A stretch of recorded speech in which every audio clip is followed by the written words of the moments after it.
Hello, this is Matt on the Moon Lambo channel. It seems very clear to me that the XRP community and Ripple, certainly fair to say, is leading the charge against overzealous regulators. And it seems very clear to me that the crypto community as a whole is rather fractured.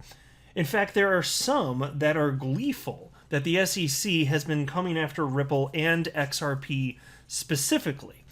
And I'm going to highlight in this video a number of things, including some comments from attorney John Deaton, who is he's an XRP community member, but even more importantly, I think it's fair to say, he is the attorney that is seeking to intervene in the SEC versus Ripple case on behalf of over 17,000 XRP holders. And it's very clear the entire space is under attack, and I think we'd do much better to come together instead of just being happy when other projects that maybe we're not thrilled with end up getting attacked. Because even if you're happy that XRP is under attack, my gosh, talk about being short-sighted. Your cryptocurrency of choice is next, perhaps. In fact, perhaps, probably, right? And so here's the headline from Forbes. New Jersey Attorney General issues cease and desist order against multi-billion-dollar Bitcoin financial services platform. But before I go any further, I do want to be clear. I don't have a legal or financial background of any kind. I am not offering legal or financial advice, and you definitely should not buy or sell anything because of anything that I say or write. I'm just an enthusiast who enjoys making YouTube videos as a fun hobby about Ripple and XRP and crypto in general. And so here's a tweet from attorney John Deaton. The real fight has begun. The government will soon tell us how they must protect us from the volatility of Bitcoin and crypto, similar to how they must protect us from gaining interest. And then he wrote, here we go. I've read the comments from the Office of the New Jersey Attorney General. They are classifying BlockFi's platform and business model as decentralized finance. As I've said multiple times, the cryptocurrency/digital asset community must get together, organize, and establish a lobby to educate leaders. Yes, indeed, coming together would be much more useful, pooling resources and time, all that stuff. That would be a very good way to approach all of this. And I share the same concern here, and I don't like the government. The government, they'll say that they're protecting you, but it's offensive. It's like, effectively, they think you're too stupid to handle like your own finances and make investment decisions. And I guess my argument would be that even if that's true for a lot of people, it doesn't mean that you should take away my right to invest in what I want to invest in and treat my money the way I want to treat my money. So I've always functionally had a problem with that. There is such a thing as personal responsibility. So I think, I guess I would call for a better blend of regulation versus personal responsibility, but that's a personal preference. But even outside of that, if I could just highlight something, and this is very rich to me, I'm going to run through this article about what's happening with BlockFi because it's so fascinating, but and the implications are huge. But it's interesting, like part of the charges against BlockFi, which is a gigantic company at this point, as you'll see in the article, that they're valued at, I believe it said $5 billion. Part of what is being claimed is that they have sold unregistered securities. Does that sound familiar to anybody out there? Any of you XRP holders? Well, take a look at this, because I got to highlight this. This is really rich. And it's a perfect example of why, like, this is how you should not behave if you're in the crypto space, period. We should band together, and this is not what has happened in the case of Anthony Pompliano. I'm sure many of you are familiar with him. He runs, a number of things, including Morgan Creek Digital, which is basically like a crypto hedge fund, among other things. And so there's this, I pulled this is just an article that happened to be on coinmarketcap.com. But it cited that there was an investment round that was ran for BlockFi, which is, again, the entity that the government's coming after now. And so it was a Series C funding round. They raised $50 million, and it was led by Anthony Pompliano's group, Morgan Creek Digital. And then after that, Anthony Pompliano actually joined BlockFi's board of directors. So Anthony Pompliano. He's hands-on with this company, BlockFi. Now, if you go back to December 22nd, 2020, this is the day that the SEC officially filed a legal complaint against Ripple, claiming that they sold XRP as an unregistered security to the tune of $1.3 billion. And so this day, Anthony Pompliano was gleeful. He is not a fan of Ripple. He is not a fan of XRP. And here's what he tweeted out when this legal complaint came down, which frankly, again, was an attack on the entire crypto space. Here's what he tweeted out. Good morning to everyone except the people who thought they could sell unregistered securities and get away with it. And so that's an obvious dig against Ripple. And so now you have this, and this is why it's so rich. Now your firm, you're on the board of directors, your firm, Morgan Creek Digital, helped to run the funding round of $50 million. And now your firm, BlockFi, is being accused of selling unregistered securities. So Anthony Pompliano, apparently you're saying good morning to everybody except yourself. See, like, this is not the way to go through life. This is not the way to do it. Into the piece now. This is why we gotta come together. This is ridiculous. So anyway, according to a draft press release from the New Jersey Office of the Attorney General, the Bureau of Securities is planning to issue a summary cease and desist order to New Jersey-based multi-billion-dollar Bitcoin financial services platform BlockFi to stop offering interest-bearing accounts. If signed, this action could be the first of its kind against crypto lending platforms that have seen rapid growth during the recent crypto bull run. Since its inception in 2017, BlockFi has raised $500 million in private funding and has a valuation of $5 billion. So let me pause here. I'm going to reserve judgment.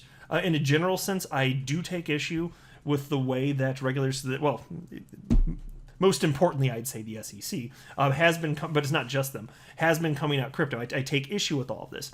Now, given that we're not privy to a sufficient amount of specifics, I am going to reserve ultimate judgment. I don't have a strong feeling for the degree to which potentially BlockFi may or may not have done something wrong.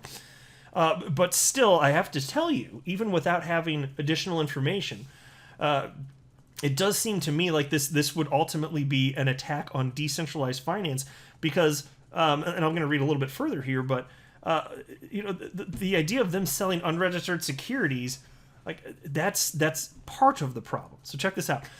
The undated, unpublished draft contends that BlockFi has been funding and facilitating its cryptocurrency lending and trading operations at least partly through the sale of unregistered securities in alleged violation of relevant securities laws. The New Jersey-based firm offers interest rates between 0.25% and 8.5%, depending on the crypto asset and deposit size, in addition to a trading platform and Bitcoin rewards credit card. In comparison, according to the FDIC, the national average for interest in savings accounts is 0.06%, while 10-year Treasury notes yield 1.19%. And so, look, I am aware, like, BlockFi, in a general sense, has a good reputation in crypto. I don't know a ton about them. I don't use them. I'm not against them whatsoever.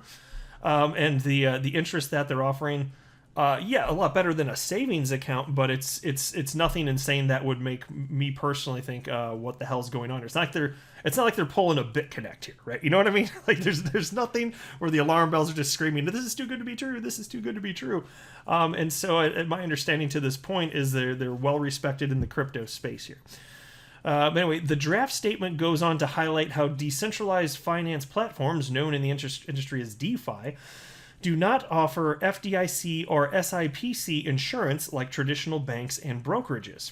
However, while BlockFi offers similar savings and lending platforms to those that operate on top of decentralized ledgers such as Uniswap or Compound, it is a centralized company. In a comment provided in the document by Acting Attorney General Andrew J. Bruck, he said the following: "Our rules are simple. If you sell securities in New Jersey, you need to comply with New Jersey securities laws.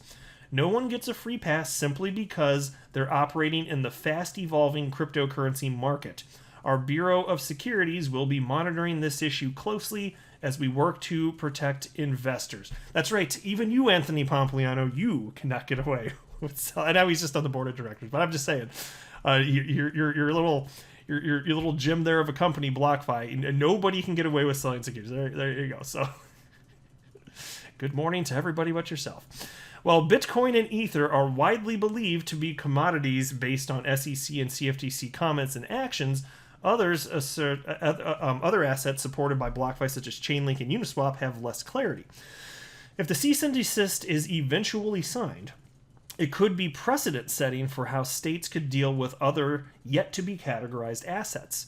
When reached for comment, BlockFi CEO Zach Prince told Forbes, quote, "The company has no knowledge of any impending actions with the New Jersey Attorney General's office. We maintain great relationships with the New Jersey regulators and other state and federal regulators." After the story was published, Prince tweeted, "Late Monday evening, BlockFi received an order from the New Jersey Bureau of Securities regarding BlockFi interest account operations in the state of New Jersey. We remain fully operational for our existing clients in New Jersey." He also noted the order calls for BlockFi to stop accepting new BIA clients residing in New Jersey beginning July 22nd, 2021. And so ultimately, yes, there was a cease and desist that was issued here. So, look, the right way forward, the way that I see it, a huge piece of the puzzle, it's got to be getting into the lobbying game. And you've even seen Ripple. They've taken crap from crypto media outlets because Ripple in 2020, I don't know what the numbers would be for this year to this point, but Ripple spent the most money on lobbying in the entire space. And so some people gleefully stated, "Oh, look, Ripple, they wasted all that money lobbying, and they still get sued by the SEC." And I'm like, my gosh, what a childish, unsophisticated way of looking at what's going on here. Like it or not, lobbying is the way that things get done, frankly. If you want sufficient regulatory clarity for your space, that's more useful frequently than just engaging in endless litigation here. And almost no, I didn't pull up figures for the sake of this video, but I have covered specific numbers in the past on my channel, and there's almost no money compared to other industries. There's almost no money spent on lobbying within this space. And that's a shame, because we perhaps wouldn't be seeing a lot of the tumultuous times that we're seeing if things are going a little bit differently. Interests are not sufficiently aligned. So again, whether you like the idea of lobbying or not, that's not the point of this. It's the way things are done. And either you're going to play on the battlefield that's in front of you or you're not. I think it would be advisable to play on the battlefield that's in front of us, because we can't really change that. That is the battlefield. And so this is what we're working with here. Let me know what you think below, but I'll keep updating. I'm sure there are going to be more developments probably in the not too distant future on this, but look, as long as BlockFi is not doing anything shady, I think it's best that we all just come together and support one another. Because even if you're happy, you feel somebody, or whether it's an entity or cryptocurrency you don't like, they're taking heat legally. I'm telling you, it's just such a bad, childish way of looking at things, because you could be next. Are you sure that's the way you want to go through this? I'll wrap up here, though. I am not a financial advisor. You should not buy or sell anything because of anything that I say or write. That would be a very, very, very bad idea. Until next time, to the moon, Lambo.